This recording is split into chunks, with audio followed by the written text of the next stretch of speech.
kabajamtoota fi jaalatamtoota maatii YouTube channel kiyya Barento Media Network subscribe share waliif godhuudhaan qophiilee adda haala yeroo irratti qophaa'isu hunda akka isin dhaqqabu akkana hordoftan isin asumaan isin afeera takka lama jennee oduulee guyyaa irraan tanaatiif qabadhee dhiyaaddeetti gara filmatti isin dabarsa.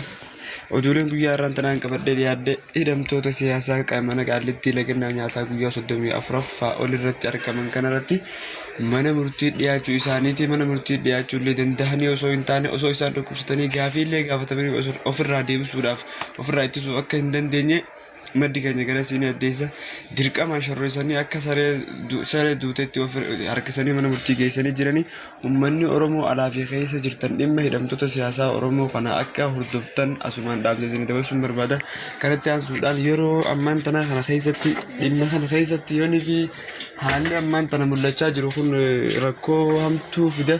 Yoo uummanni Oromoo alaa fi keessa wal cinaa dhaabbatee dhimma kana haalaa yeroodhaan dura dhaabbatee firraa furuu kan hin dandeenye ta'e hooggantoota siyaasaa kana warra jaarraa tokko walakkaa as Hayilee Fidaa fa'a baarotumsaa fa'a erga dhabne booda arganne kana ammas dhabnaan Oromoo kana booda ni bilisoomti jeelleen akka nama tokkotti kan hin tilmaamnatti hin fakkaatu.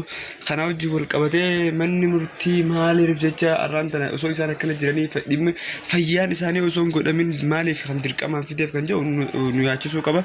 Inni lammaffaadha.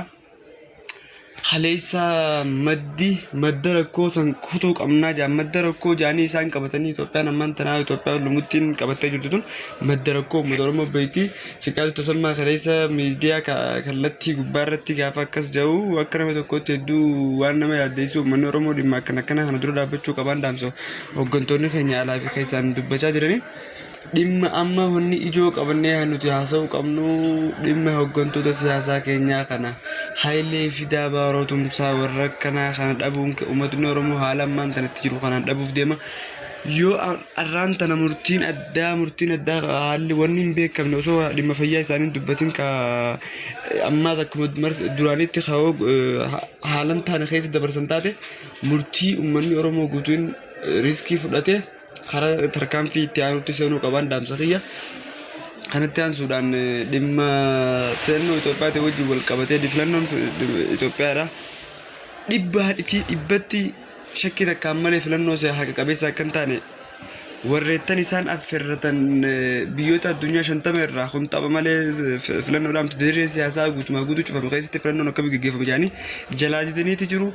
Uummanni keenya tokkummaan dhaabbannee akka waan kana dura dhaabbannee firraa mootummaa ce'umsaa keenya dhaabbannu asumaan dhaamsa kos dabarsuun barbaada.